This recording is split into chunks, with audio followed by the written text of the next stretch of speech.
के लिए बड़े पैमाने पर कवायद शुरू कर दी गई। इस बात को सुनिश्चित करने के लिए नेगेटिव लिस्ट और दस्तावेजों के पंजीकरण यानी उनके रजिस्ट्रेशन के लिए जिम्मेदार रजिस्ट्रारों और उप पंजीयकों को यह देखने के लिए कहा गया कि सरकारी भूमि की भविष्य में कोई रजिस्ट्री नहीं की जा सके। जम्मू और कश्मीर सरकार का राजस्व विभाग, जिसने नेगेटिव लिस्ट में राज्य की भूमि को चिन्हित करने यानी उन्हें पहचानने वाले सॉफ्टवेयर को विकसित करने का काम किया है। हालांकि आपत्तियों के लिए ये खुला रहेगा। सूत्रों के अनुसार इस कदम से सरकारी भूमि पर और अधिक अतिक्रमण को रोका जा सकेगा। खबरें ये भी हैं कि प्रशासन द्वारा अतिक्रमण विरोधी अभियान के बावजूद राजस्व विभाग के निचले कर्मचारियों के साथ मिलकर कुछ लैंड माफियाज ने प्रयास करना जारी रखा और नई तकनीक उनके प्लान को विफल कर देगी।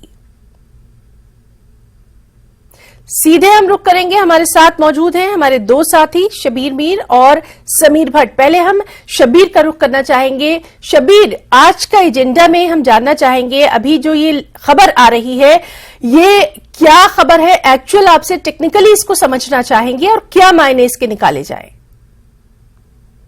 देखिए, हुआ ये है कि जब एंटी इंक्रोचमेंट ड्राइव जारी की गई तो उसमें सरकारी अगर आंकड़े हम बताएं 3,89,000 कनाल जमीन को रिट्रीव किया गया। उसमें ज्यादातर स्टेट लैंड है और कुछ घास चराई भी है।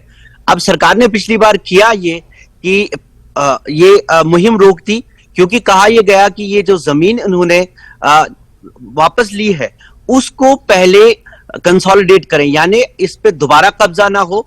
इस जमीन को अपने हिसाब से इसकी निशानदही करें, इसको कागजों में लाएं। अब मसला यह है कि जमीन फैली हुई है, बहुत सारे इलाके में है, इस पे नजर रखना बहुत मुश्किल है। पिछले सालों में भी हुआ यह है कि इस पे बाद में कब्जे हुए, इंक्रोचमेंट्स हुए। सरकार को खदशा ये है कि ये जमीन पे दोबारा कब्जा किया जा सकता है, तो इसके लिए अब सीधे तौर पे एक सॉफ्टवेयर बनाया जा रहा है।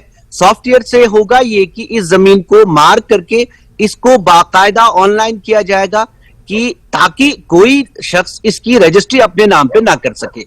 ये प्रोसेस जो है रेवेन्यू डिपार्टमेंट का पिछले 2 साल से खास तौर पे इसको ऑनलाइन करने की कोशिश की गई है। ऑनलाइन प्रोसेस चल रहा है, काफी डिस्ट्रिक्ट्स में इसको ऑनलाइन किया गया है ताकि जब कोई जमीन खरीदे उसकी रजिस्ट्री हो। ऐसा ना हो कि वो कोई अवैध जमीन या ऐसी जमीन जो सरकार की है, जो काचराई है, उसको रजिस्ट्री अपने नाम कर सके और जो खरीदार हो उसके लिए भी आसानी हो रजिस्ट्री में। इस मकसद से अब ये सॉफ्टवेयर लाया जा रहा है ताकि आप इसको मार्क कर सकें और अगर जब रजिस्ट्री हो तो सीधे तौर पे आपको दिख जाए कि ये जमीन पे रजिस्ट्री नहीं हो सकती, इसको कोई खरीद नहीं सकता क्योंकि ये सरकारी जमीन है। आज की तारीख में जब इस जमीन को वापस लिया गया तो सिर्फ एक बोर्ड चढ़ाया गया है और इसको दोबारा इस पे कब्जा करने के खदशात अभी मौजूद हैं। इसीलिए सरकार ने एक प्रोसेस अब सॉफ्टवेयर का, जिसे कहा जा रहा है कि पुणे में तैयार किया जा रहा है, ये सॉफ्टवेयर शुरू किया गया है। जी हाँ, बिल्कुल शबीर। और अब रुख करना चाहेंगे अपने साथी समीर भट्ट का। समीर, जम्मू में भी हमने लगातार देखा था कि अतिक्रमण को लेकर काफी विरोध किया गया था। वहां पर इस प्रक्रिया को जो अब सरकार की तरफ से किया गया है, क्या कुछ आपके पास इत्तलात हैं, डिटेल्स हैं? देखिए, जिस तरह से शबीर ने कहा, ये सॉफ्टवेयर पुणे में बन रहा है और फिलहाल पुणे में इसकी जो है तैयारी चल रही है इसको बनाने की, और कुछ ही दिन में ये रेवेन्यू डिपार्टमेंट के पास आएगा यहाँ पे और फिर ये ऑपरेशनलाइज हो जाएगा।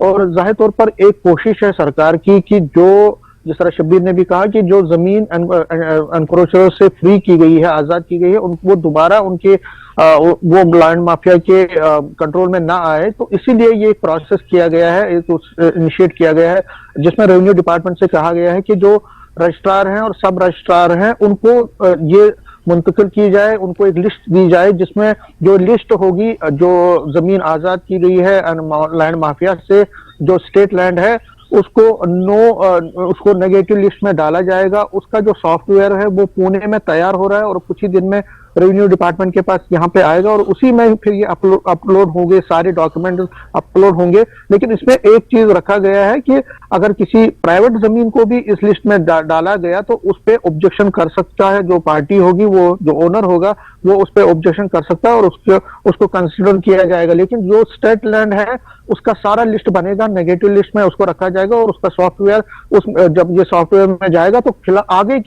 आगे के लिए कोई भी इंसान, कोई भी जो शख्स है, ना तो वो खरीद सकता है जमीन को और ना उस पर अनक्रोच जमीन कब्जा कर सकता है। तो एक पहल है सरकार की तरफ से, एलजी एडमिनिस्ट्रेशन की तरफ से, कि जो स्टेट लैंड जिस मकसद के लिए फ्री की गई है उस मकसद को वो बरकरार रखे, क्योंकि मकसद यही है कि आगे किसी लैंड माफिया के बजाय ये जमीन लोगों के काम आए, वहां पे पुल बने, सड़कें बने, हॉस्पिटल बने, वहां पे जो डेवलपमेंट के काम है, कॉलेजेस बने, यूनिवर्सिटीज बने, तो वो लोगों की भलाई के लिए काम आ जाए, ना कि कल ये खदशा रहे कि ये फिर लैंड माफिया के अंदर जाएगा, एनक्रोचर्स के अंदर जाएगा। तो ये बड़ा कदम है जिसकी सराहना हर कोई कर रहा है, क्योंकि अगर स्टेट लैंड जमीन होगी कल, तो कल की चुनौतियां बहुत ज्यादा है। कल पॉपुलेशन तेजी से बढ़ रही है, लोगों की नीड्स बढ़ेगी।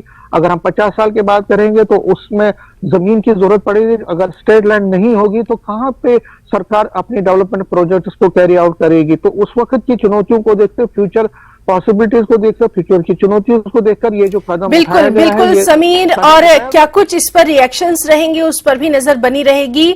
तो आज के एजेंडा में अपने दोनों साथियों का, समीर भट्ट का और शब्बीर मीर का, हम यहां बहुत बहुत शुक्रिया अदा करना चाहेंगे। बेहद अहम खबर से हमारे दर्शकों को